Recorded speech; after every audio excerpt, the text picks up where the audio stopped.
Hi, welcome back to your favorite show, Beautiful Woman with Mental Illness. In the past few months, I got assessed for 3 things: giftedness, ADHD, and autism. I did all 3 as part of the same evaluation, and I want to talk about what it was like and what my results are. In this video, I'm going to share how much it cost and how much time it took, as well as some personal considerations and a brief summary of my results. Please notice, however, that for some of the tests that I am going to discuss in this video, you're supposed to go in without knowing what the test is going to ask. Like, you're supposed to go in completely blind, otherwise it could make the results of the test less reliable. So obviously I'm not going to give you any information about those tests specifically, but please notice that not all creators are as responsible as I'm being right now, frankly. If you clicked on this video and if you're thinking of getting assessed in general, you're probably already getting recommended a lot of videos on TikTok on the same subject. Please be careful, don't quote-unquote spoil the test for yourself. Consume content responsibly, especially if you're watching short-form content, because on platforms like TikTok and Reels and whatever,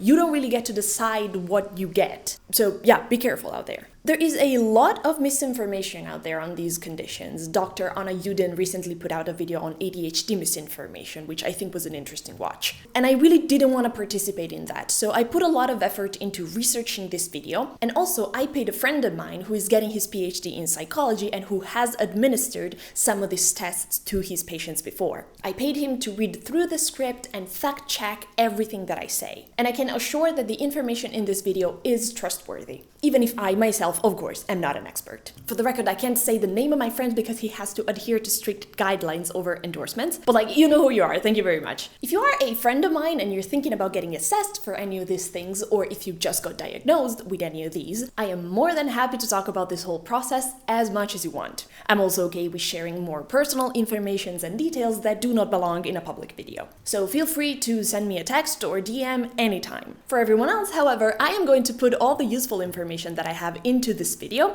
but I'm not an expert and I cannot help any further. I'm sorry. If we don't know each other and you ask me for advice, I will tell you to ask your therapist, because anything else, frankly, on my part would be irresponsible. I understand that this video might find you when you're in an emotionally rough place, but I hope you can appreciate that my uninformed, non-expert ramblings wouldn't really help you much. I understand that therapy is not affordable for everybody, but if you can, I strongly recommend having a therapist that knows you well and that has earned your trust to help you through this process. Please ask them for a second opinion on anything that I say, especially if you think that it applies to you, because confirmation bias and all that. The process of getting diagnosed will very likely bring up strong emotions for you, both positive and negatives. And a lot of these feelings will probably be unexpected and overwhelming. You can't really know what you're gonna get until you get it. Your friends and family are probably lovely and love you very much and want the best for you, but they are unlikely to have the expertise to help. Getting diagnosed can be a transformative experience, and I really don't recommend going through this process without professional help. Alright, that's enough caveats, let's get into the video. What are all of these labels? Attention Deficit and Hyperactivity Disorder, or ADHD, is defined in the DSM-5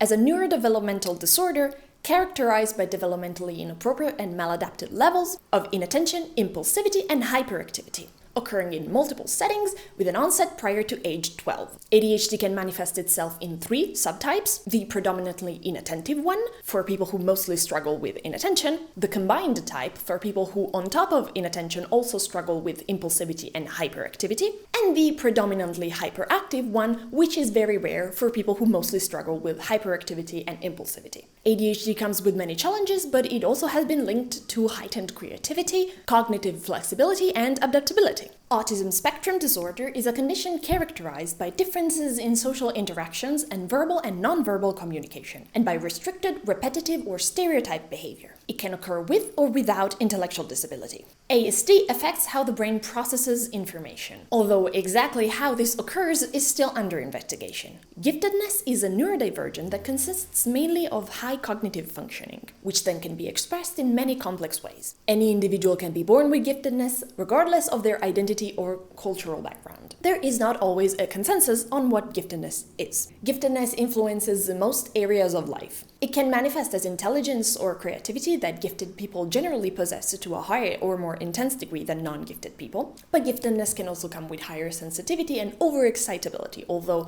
this has been called into question. Many gifted people experience asynchronous development in their childhood because they develop their intellectual skills a lot sooner than their social and emotional skills. Because of this, gifted people can sometimes feel estranged from others around them. While not a perfectly reliable or equitable measure, professionally administered IQ tests can provide an indication whether a person is gifted. The most widely used IQ test has a standard bell curve, an average of 100, and a standard deviation of 15 points. From this viewpoint, giftedness is defined as having an IQ greater than or equal to 130, representing about 2.5 of the general population. Notice that IQ tests are only one method of identifying giftedness and not the only way, and the giftedness captured in IQ tests does not necessarily have a lot of predictive validity. Alright, those were all the definitions. Let's talk about the assessment now. I got assessed in Italy, at a center in Milan that was recommended by my therapist, which is on screen right now. This center also provides services and assessments for children and teenagers, but I don't know anything about that because I was only looking for myself. I recommend this center, they have my endorsement, they seem professional and competent, and they made me feel cared for and listened to. I don't have experience for centers outside of this, but I have been told that there's another good one in Pisa. And that one I think is public, so maybe check it out. I don't know anything, unfortunately, about getting assessed with Italy's public healthcare system, Sistema Sanitario Nazionale, and I don't know anything about getting assessed in a different country, but there are country-specific resources on Reddit for a lot of these things. Also, the assessment seems to be relatively similar. The most of the things that change is just the language. So this is still going to be useful for y'all if you're not Italian. If your therapist or your psychiatrist recommend a specific center, I think you should probably go with that one. Let's talk about why I got assessed. The light is just gonna keep changing. It's fine, it's whatever. It's fine. It's literally fine. It's fine. In the beginning of 2024, I got diagnosed with complex PTSD. Mental illness reveal. Actually, to be precise, I got diagnosed with a not otherwise specified personality disorder because complex PTSD is not in the DSM, but that's beyond the scope of this video. And I believe this label, complex PTSD, to be very accurate. I think it's a label that describes how my brain works. I'm also happy to report that I've been making wonderful progress, and even if I still have a lot of work ahead of me, I am gently walking towards recovery each day. Even after just 1 year of therapy, my life is already much better, and of course, I have ups and downs, the same as everybody, but overall, I feel very optimistic about my future and in love with my life, and this is a new experience for me, and I'm very happy about it. And complex PTSD gives you, it gives you a lot of problems, but for the sake of this video, it gives you ADHD-like symptoms and autism-like symptoms. So I wanted more information about myself for the purpose of differential diagnosis. Basically, I wanted to be sure to say, is this and not this other thing. I also have often suspected in the past that I could be neurodivergent, and of course, if ADHD and or autism turned out to be present, I wanted to have it officially diagnosed so that if in the future I need or want medication or accommodations, I can access them legally and reliably. And then the assessment for giftedness is just an IQ test. Critique could be provided here on how reliable that method is, but that's completely outside the scope of this video. And since an IQ test is part of the ADHD evaluation anyway, that one was kind of a bonus one, so to speak. Obviously, if you are sure that you only need one assessment, don't waste money on unnecessary stuff. It was important to me to get assessed for all these 3 things in the same process and at the same center, because I felt like that minimized the chance of misdiagnosis, and my therapist agrees with me. I know that there's people out there who kind of already know what's up with them and they consider the diagnostic process just a formality, but that was very much not the case for me. I needed to talk to an expert to figure out what was happening to me. You know, all of the symptoms that I'm experiencing is like, is this autism? Is this ADHD? Is it just giftedness? Is it just complex PTSD? Is it some combination of those? Which combination specifically? Or is it something else entirely? So I really needed and wanted one specialist to have the complete picture and tell me what the fuck is going on. This was the absolute best choice for me, and I'm very, very glad I got assessed for all 3 at the same time. Being told that, no, it's not this, it's this other thing, by a specialist that I could trust and that had the complete picture for me was very, very grounding, let's say. It was very important to me. It gave me a lot of closure. In retrospect, I would have never been able to self-diagnose correctly. Some of my guesses were wrong. I'm glad I put myself in the hands of competent people, and I'm very happy with my choices. This whole process brought a lot of closure to me, a lot of clarity, and I feel a lot better for having done it. Now let's talk about the cost. I'm not going to sugarcoat it. This was expensive. The whole process for all 3 assessments was a little over €1,000. Yeah, There also was the cost of trips to and from Milan, because I don't live there anymore. And I was lucky because I had free accommodation in Milan, otherwise I would have had to pay for an Airbnb, or realistically speaking, a hotel, because fuck Airbnb, baby. The hotel cost, by the way, is non-negotiable because the tests are in the morning and you need to be well rested for them, so you kind of have no choice but to sleep there the night before. Additional costs, of course, might be any possible lost income from having to take days of work, cost of babysitters or daycare if you need someone to watch your kids while you're getting assessed, and there's probably a bunch more stuff that doesn't come to mind right now, but obviously influences your choice. I want to say that €1,000 is still cheaper than having to get assessed for ADHD and autism separately, and from the anecdotal evidence that I have from my friends, I think this place, in Italy at least, is still relatively cheap, while still providing excellent quality care. Now, I can afford a private assessment and quality therapy because my parents are very comfortably middle class, but I really don't want to send the message that only rich people can and should get assessed. You know, Italy's healthcare system, Sistema Sanitario Nazionale, is far from perfect, but it's important to remember that you're way more likely to read the horror stories online, and it's probably, because it's bad, right? But it's probably not as bad as it seems. Also, I want to say that €1,000 is obviously a lot of money, but you'll have to spend it over the course of several months. For me, it lasted more than 6 months, and that probably makes it a bit more doable. So overall, please don't get discouraged. It might take a long time, and it might cost you a lot of money, and you might have to stomach a lot of bullshit and a lot of bureaucracy, but if you have any of these conditions, it is really worth getting them assessed and getting them officially diagnosed. Let's talk about how long it took. The entire process lasted 6.5 months for me. This is partly because I procrastinated and was slow to send documents and questionnaires and bureaucratic stuff, partly because of conflicting schedules between me and the specialists, and partly because this stuff just takes a lot of time, I'm sorry. You probably should expect the whole process to take at least a few months, but you also shouldn't go more than 2 weeks without hearing from the specialists at your center. If they were supposed to contact you and it's been more than 2 weeks since the last time you heard from them, send them a polite email asking for an update. Sometimes, unfortunately, they just kind of lose track of patients. Unfortunately, it's annoying as fuck, not gonna lie, but they always respond right away if someone sends a polite email. Don't get discouraged. It takes a lot of time, but it's worth it. Italy's healthcare. Okay, I'm slurring my words. I need to take a break. It's brat summer, but the brat is brat first. This is actually delicious. Oh the fuck, this is perfect. I should eat trash more often. Now let's talk about the actual assessment, starting with the ADHD part. Firstly, we had a consultation with the specialist, an hour-long talk about my history and why I'm seeking treatment. It's basically just to get to know the specialist, to tell her about my symptoms and decide what to do. This part can be done via video call too, if one prefers. I just happened to be in Milan that day for an unrelated thing, so I did it in person. I was told that it's better to do it in person if someone has the option, but again, don't drive up the cost. Like, you have to budget for this yourself. It's better to do it in person, but it's also more expensive, so you do you. Anyway, on this first time getting to know each other, we talked at length about my life, my childhood, my psychological history, why I thought I might have ADHD, why I thought I might have autism, and so much more. The examiner was really nice and understanding. A month after that, I was scheduled for 2 days of tests. The first day was an IQ test. The test I took is called WAIS. I'm gonna call it WAIS for the rest of this video. And it's one of the best and most widely used IQ tests available, if not the best one. It's a long and very mentally taxing test, which lasts an entire morning. This test is meant to be taken under ideal condition, and of course perfection is impossible, but it's important to at least try to be well rested, hydrated, well fed, and as relaxed as possible for the day of the test. In the 2 to 3 days before the test, it is advisable to go to sleep early, eat decently, drink plenty of water, and avoid alcohol or weed. On the day of the assessment, give yourself plenty of time to arrive at the center so you're not stressed out for being late. This is a do as I say, not as I did situation. I also would advise not to schedule anything important for the 1 or 2 days after the test, if possible, because you will feel completely spent. I was drained.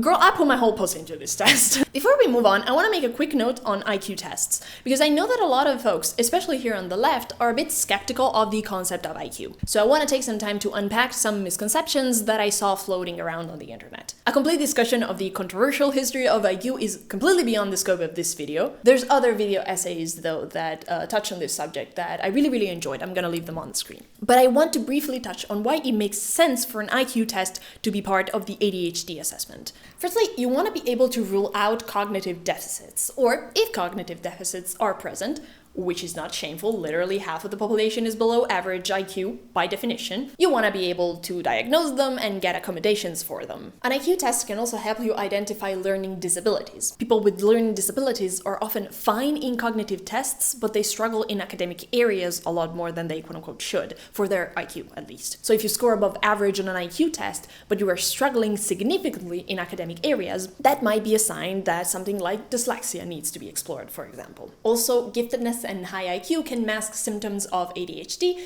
and can create symptoms that are misdiagnosed as autism or ADHD. IQ can be impacted by ADHD in more than one way, and I don't have time to get into all of them right now, but I just wanted you to know that your IQ is important information for your clinicians to have, and it makes sense for them to ask it. I don't want folks who don't have expertise in psychology to think that their assessment is bonkers or useless or even racist just because it contains an IQ test. I think it's completely valid to be skeptical, but by and large, the experts know what the hell they're doing. Please don't make the mistake of thinking that your assessment is invalid or null for some reason just because you misunderstood something that you heard in a video essay like 5 years ago. Another common internet misconception about IQ is that many people, when they hear IQ test, think of the Mensa free test, which has become somewhat of a meme online because it's relatively quick to take and it is not significantly impacted by language or culture, meaning that people all over the internet can somewhat compare their results. This test gives you very, very limited information on your overall cognitive capacities, and it is not a good estimate for your general IQ. As an anecdote, my Mensa results and my WAIS results have a difference of 10 to 13 points, which is huge. The Mensa test is not very useful for diagnostic purposes. The WAIS is much more comprehensive. WAIS involves many subtests, many little tests, each of which is assessing a different skill. These subtests then get combined into 4 indices that are called verbal comprehension, perceptual reasoning, working memory, and processing speed. WAIS is testing for a bunch of different things, not just how good you are at solving visual puzzles. Testing different skills will tell you what your strengths and weaknesses are, and this is especially important for people who suspect neurodivergence because it's very common for neurodivergent people to have super wide differences between their cognitive capacities and between these 4 indices. For example, ADHD is known to impact the score of the working memory index negatively. So if you score significantly lower on that subtest compared to the others, like I did, for example, that's important information to have. All right. That's all I had to say on IQ. Moving on. The next day, we did a few tests to assess my executive functions. Firstly, we did 2 quick puzzles, but I think that you're supposed to go into these without knowing anything about them, that thing I was saying in the intro, so I'm not going to tell you more about these. They were very chill. I scored average points. No anomaly emerged for me. Just like very chill, especially compared to WAIS. Then we did a battery of tests called Behavioral Assessment of Dysexecutive Syndrome, which is to assess day-to-day impairment of executive functions. And I think this is also one of those tests we're supposed to go into it without knowing anything about it, so again, I'm not gonna tell you more. I scored average points overall, sometimes slightly above average, but I got 3 out of 4 wrong answers in the part about time blindness. So time blindness might be a bigger challenge for me than I thought. That's good to know. It's the sort of granular, important information that you get with a rigorous test. On the same day, I also did a bunch of tests to assess how well I learned to write, read, and count. I scored average or above average in all of these, but if you do have things like dyslexia, dysgraphia, I think I'm pronouncing that right, dyscalculia, other conditions that are highly correlated with ADHD, this is a very important part of the test for you. Overall, these 2 days of February 11 and 12 were quite stressful for me, to be completely honest. I was completely mentally exhausted for a few days after. It's just it's just a lot. The second day in particular, when we were testing executive functions, was quite emotionally taxing for me. Like IQ test, I even had fun on it, if you want to see it that way. But the executive function ones, no, I cannot say the same thing. I felt very frustrated at myself for not being able to execute the tests as well as I should have. Lots of air quotes around that. And this is a bit silly, isn't it? Like, oh no, the doctor assessing me for ADHD and I found out that I have ADHD. Like, how embarrassing. I rationally know that these tests are literally designed to put your brain under stress and observe how it performs. But still, I don't know, it felt like I was trying to start a car with a jammed engine. It was just frustrating. It wasn't even fun, I found myself being very sad, angry at myself, and dissociated and really stressed out for a week. almost like a week after. So it was really intense. And before we move on to the next thing, I also wanted to make a quick note about these tests because they don't seem to have super high reliability. For example, the guy who's fact-checking this video and who, again, has administered ADHD assessments before, he said that his team relies on behavioral reports, which are the ones that I called questionnaires later in the video, I'm going to talk about them later, to understand executive functioning better. He says that that's better. I think these are important things to notice, but I've also seen a few TikToks, which frankly are usually published not by mental health professionals, that called these tests useless and outdated, and they seem to promote the idea that if your assessment uses these tests, the assessment overall is bonkers and it's completely useless.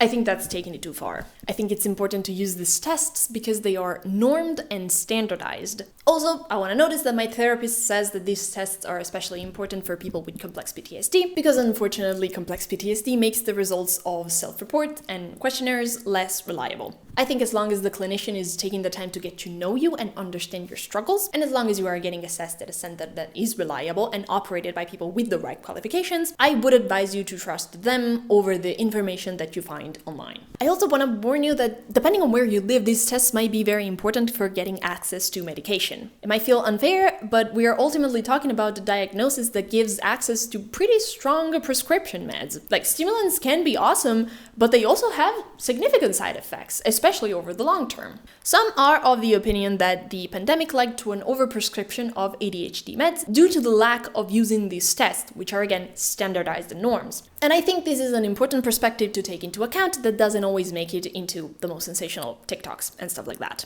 As an anecdote, I'm gonna get so riled up about this, oh my god. As an anecdote, a friend of mine got assessed for ADHD a first time at a center that was not using these tests. He paid almost 600 euros for his first evaluation, he came out positive, and when he brought the results to his psychiatrist decided not to prescribe his stimulants because he thought that the evaluation was not reliable because they didn't use these tests. So my friend had to spend another 500 euros to get assessed again at a different center, this time with these tests, before he finally had access to stimulants. So that's just one anecdote. Make of that what you will. But also it might not be that tragic for you. I know many people who didn't use these tests in their ADHD assessments and are currently on stimulants. This is a debate that is obviously completely beyond my expertise, and probably beyond yours too. So let's be pragmatic and focus on what we can do as patients. If you have a psychiatrist that will prescribe you medicine, I think you should ask that psychiatrist what they need to trust an assessment and if they recommend any center. Call a center and ask them about their process before you spend hundreds of dollars on their evaluation process. Always remember that they work for you,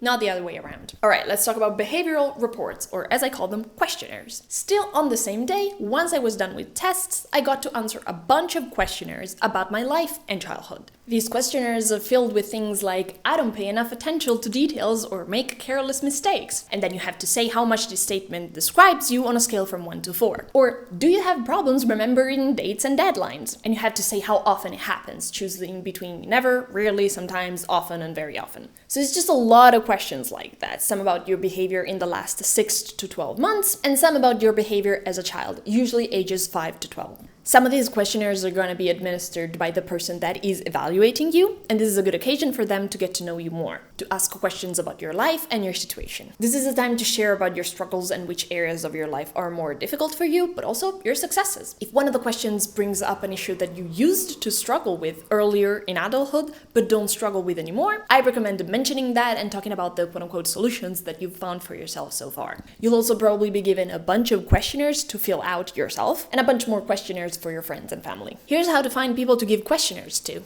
For the part about childhood, you can ask those people who knew you very well as a kid. You're looking for people who used to spend several hours with you every day for months or years. Good candidates are your parents, of course, step-parents, if you have them, older siblings, your former babysitter, if you have it, your grandparents, if they used to babysit you a lot. Sometimes the evaluation might call for your elementary school reports, so it's a good idea to have them ready. For the part about adulthood, you should ask those people who have lived with you in recent years, or people that see you every day for several hours. Good candidates are your partner or partners, I guess, your spouse or ex-spouse, your children, if they are adults, your roommates or former roommates, the friends who study or co-work with you every single day. I don't recommend asking your colleagues or your boss because that might compromise some important work relationships, unless they are your good friends and you trust them 2000%. They have to be people that see you for many hours every day in different contexts. This is important. Questionnaires refer to the last 6 to 12 months, so anyone who hasn't spent a lot of time with you in the past year, maybe 2 years, is not super useful. I asked my parents, my boyfriend Luigi, and my best friend Julia, because Julia used to be my roommate in 2024, and they were all very happy to help. There's also a few things that might not involve you directly, but that you should still arrange. For example, the clinician who is evaluating you might call your therapist and hear their input, or they might call your parents and ask them questions about your childhood. This is not something that you have to do directly, of course, but it probably helps if you're aware that it's happening, right? Because you're probably going to have to facilitate it. I ended up sending all of the questionnaires on April 3rd because I procrastinated a lot. The process was more emotionally taxing than I expected, to be completely honest. I wanted to avoid thinking about it for a bit. Once I turned in all of the questionnaires from me and my friends and family, I was done with the ADHD part of the assessment. If you're just getting assessed for ADHD, you'll have one final call where they give you back your results, but I started the part for autism and got my results all together after that. So, let's talk about the autism part. Sneezing is not normal, I never sneeze. The autism assessment was significantly shorter and less taxing than the part about ADHD. On May 12, we did an interview to assess autistic traits. This interview involved a set of tests called ADOS, which stands for Autism Diagnostic Observation Schedule. But this is one of those tests who, again, you're not supposed to know anything about before going in, so I'm not going to tell you any further information. The interview also involved a few questionnaires. The ones I took were called ADI, Autism Diagnostic Interview, Autism Quotient, and Ritva Autism Asperger's Diagnostic Scale. Ritva, what a fucking name. Anyway, about a month later, we organized a call with my parents too, so that they could give it their opinion and confirm what I had said in the self-report. The examiner asked questions about how I was as a child, mostly between the ages of 2 and 5. The same questions that she asked me in my interview. We talked about how I was as a kid. She asked questions about repetitive behavior, sensory stuff, like if I was sensitive to loud noises and smell and bright lights and stuff like that, if I had troubles playing with other kids and socializing, and my parents answered honestly, kindly, and to the best of their ability. My parents were really nice through this process, and their answers confirmed what I had said about myself. I wanted to mention that both for the ADHD assessment and for the autism assessment, I wrote a list of all the things about me that made me think that I might have autism or ADHD. To write this list, I mostly looked up the diagnostic criteria for autism, and I went through them thinking about what behaviors I might have that fit those criteria. I divided the list into childhood stuff, adulthood stuff. For the autism part, I also wrote the section things that make me not relate to autism. I would have liked to make this about ADHD too, but there were literally no things that made me not relate to ADHD, like I had all of the symptoms. I don't have the ADHD lists anymore, but here are some screenshots for my autism list. Note that the list is in English because it's easier for me to write in English, but the assessment was all in Italian, and I kind of translated everything to the specialist in the day of the assessment. I asked them if it would be useful for me to read the list, and they said yes, and I told them everything and explained what I meant by it. The questions they asked were mostly related to age and to masking. Things like, when did you start doing this? Or is it something you find yourself thinking about all the time? That kind of stuff. They were really nice and accommodating. Obviously, writing a list is not required, but I was told it was a good idea. And I'm happy I took the time to do it because it helped me remember everything that I wanted to say. Having a list made me feel like I showed up for myself, and that alone is worth the effort, in my opinion. Alright, the part you will be waiting for. Let's talk about my results, baby! I was officially diagnosed with ADHD inattentive type. Why am I so happy about this? I scored 138 on the WAIS scale, which is considered gifted. The score is not interpretable, meaning that there is a wide variation between the indices. For the cognitive test nerds among y'all, I scored 143 on verbal comprehension, assigned yapper at birth, 131 on perceptual reasoning, 114 on working memory, and 122 on processing speed. I was not diagnosed with autism. This was surprising for me, but no autism. The few quote-unquote autistic traits that I have do not satisfy the diagnostic criteria for autism, and they seem to be better explained by cognitive giftedness. The results contained much more information than this, by the way. They gave me a hold up, I have it here. They gave me a 23 pages document with very detailed information about every single test that I took. They explained the test to me and explained what it means and explained what the results mean and all that. I was genuinely surprised by how easy this information was to understand. I even used part of the information in this document to write this video. These results were surprising for me, frankly. The IQ results were significantly higher than I expected. Like, I was very surprised to have scores above 130. My estimate for myself was around 125, so I was off by quite a bit. I was also initially surprised to not be diagnosed with autism, because a lot of my autistic friends told me that, I'm invited to the cookout, so to speak. But of course, I trust the experts, and if they say that what I thought were autistic traits are explained by high IQ, I believe them. I also wanted to say that I had a few, let's call them ugly and dark thoughts right after getting my results back. I don't want to share too much about this, because I think that a lot of these thoughts were rooted in ableism, frankly, and internalized hatred and shame. So I think what I'm gonna do is I'll sit on these thoughts for a bit, and maybe I'll share them in a future essay, but only once I've elaborated more. After all, I have been diagnosed with the yapping. I just wanted to say it because I want to normalize having thoughts that are not super progressive or politically correct about oneself, especially right after a diagnosis.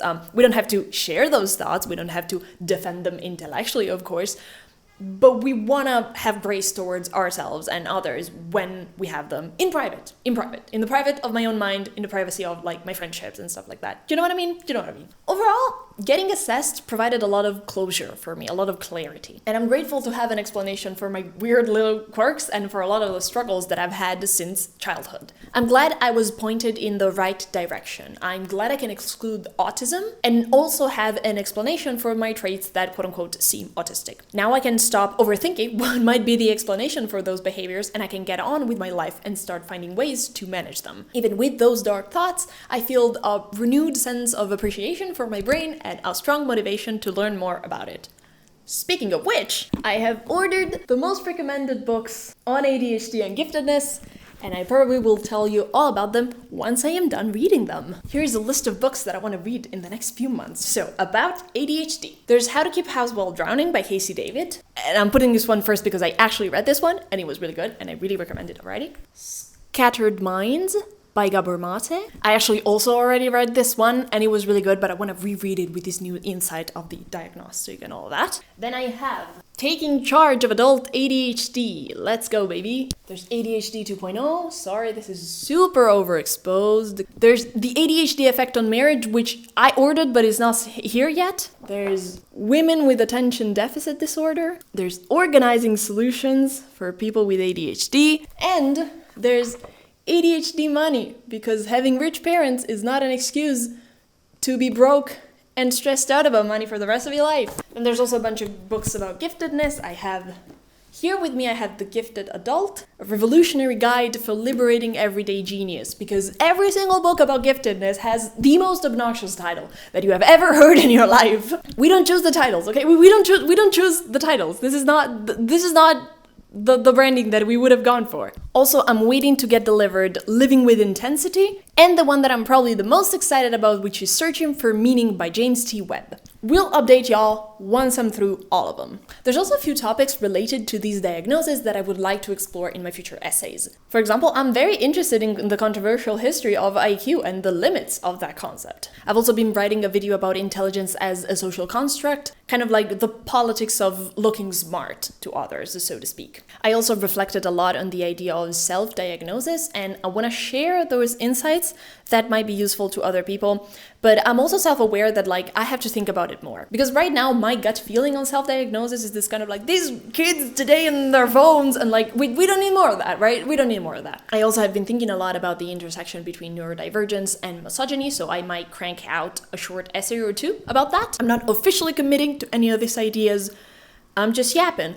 I've been diagnosed with the yapping. But other than that, I'm gonna be honest, overall, this process lasted almost 7 months, and frankly, I feel done with it. This channel will not turn into yet another online resource about ADHD or giftedness or whatever that is dishing out low-quality misinformation. I don't have a degree in this, and I don't want it. I want to use my time to write about physics and philosophy on my other channel, The Strange Loop. I write about history of physics and philosophy of science. The shit that I actually have a master's degree in. Check it out. And on this channel, I want to write about feminism and internet politics. This channel is kind of all over the place, but I got some gems coming up, okay, ladies? I don't want to endlessly navel gaze into my own mind and brand myself as an expert in ADHD or giftedness when I'm neither of those, and I don't want to become one. Honestly, this changes nothing. The assessment turned me into what I have always been. I just want to continue being me with a newfound sense of joy and pride, and hopefully with less shame. I want to end this video on a note because I imagine that a lot of people are thinking about getting assessment. And I want to talk about, like, should you get assessed? You know, assessments, of course, can be life-changing, but since they often cost a lot of time and money, they often must be weighted against other priorities, like living a bad relationships, or job, or family situation, or cockroach-infested apartment, or dangerous country. Overall, the journey to build a life for yourself that you don't want to escape will entail a lot more than just being diagnosed. I want you to honor your priorities, whatever those are right now. Ultimately, only you can decide if getting assessed is the right move for you, with the help, of course, of your therapist. I am personally really glad I got assessed, and I feel like I have walked out of this experience with a lot of insight, closure, clarity, and answers. But I have also walked out of this experience with 1,000 euros less, and that's not something that everyone can afford. So I will offer my insight, trusting that you will take it with the adequate amount of skepticism, because I'm a stranger on the internet. For ADHD, I think it's wise to get assessed, even with just a small suspicion. There seems to be interesting benefits post-diagnosis for ADHD people. ADHD is a lot more disabling than people think. It's more than just forgetting homework sometimes. It involves every goddamn aspect of life, and it gets in the way of work, finances, romantic relationships, friendships, driving, sleeping, sex, getting medical care, dieting, parenting, everything. It's kind of a bitch, and especially if undiagnosed and untreated, it can ruin lives and it can destroy someone's self-esteem. So if you suspect that you might have ADHD, I recommend doing everything that you can to get it assessed, with the caveat that I said before of prioritizing other financial things if you need to. Medication is not the be-all end-all of treatment. I, for example, am not medicated at the time of writing this, and I'm not really in a rush to be, but it is an incredibly important thing for a lot of people, and a lot of my friends who are medicated for ADHD describe it as life-changing. You will only have reliable and long-term access to medication if you get officially diagnosed. I highly discourage you from getting ADHD medication illegally, because it is a tightly controlled substance, and you genuinely risk jail time if you get caught. Like, holy shit, don't do it! The reason why ADHD sometimes looks like no big deal to ignorant people is probably because the prohibitive cost of a private assessment, together with the negligence and underfunding of the public healthcare system in most Western countries, means that most people who get assessed and medicated come from middle and upper middle class families. Also, it feels like the only ones who talk about it in public are influencers, because famous people will be amplified more when they talk about pretty much anything. And those folks tend to have pretty cushy lives to begin with, right? Like, this is a Paris Hilton Stin account, of course, and I'm glad she feels able to talk about her ADHD diagnosis publicly, but can we please, for the love of everything that is holy, stop recommending her memoir, which I have, of course, read twice, when someone asks for books about ADHD. Like, she lives on another financial planet compared to you and even I. I am not thin, I am not blonde, and my coke is most definitely not from Cuba. I know from personal experience that money doesn't erase the psychological problems, but it's obvious that class privilege makes everything smoother. Sometimes it makes things possible at all. ADHD looks like a rich person problem because, frankly, poor people with ADHD are either drug addicts, in jail, homeless, or dead, or some combination of those. ADHD is real and has a profound impact on the life of those affected. Getting it diagnosed and managed is extremely important. If you think you have it, please take those feelings seriously and show up for yourself, even if it is frustrating. For autism, even if there really isn't a cure for it, the diagnosis alone can bring a lot of clarity to you and to your family. And it's a necessary step for most workplace and school accommodations that one might need. But it also comes with risks. Some countries are known to explicitly discriminate against autistic people. If you get diagnosed, also it might be difficult in the future to immigrate to another country or win custody of your kids in a divorce or do other important things. You kind of have to weigh the pros and cons depending on your specific situation and your future dreams. Personally, I've seen many people get a lot of closure after the diagnosis, even if they were grieving the life that they could have been, so there's some value in that. But remember that you also don't need an official diagnosis to access some of the resources and that the community has built. You can always pick up Unmasking Autism by Devon Price, regardless of what you've been diagnosed with. For giftedness, if you and your therapist suspect that giftedness might be the root of some psychological problems, then go for it, get it assessed. An IQ test is often a part of the evaluation process, so giftedness is sort of a bonus assessment in some occasions. Otherwise, just ignore it. And like with everything else, it's your choice to get it assessed or not. That's it! I got diagnosed, baby! By the way, hello? Like these extensions? Oh my god. I plan to become a Renaissance painting in the next few months. Lesbians? Prepare yourselves for that. Damn, I love being 30. I am so hot.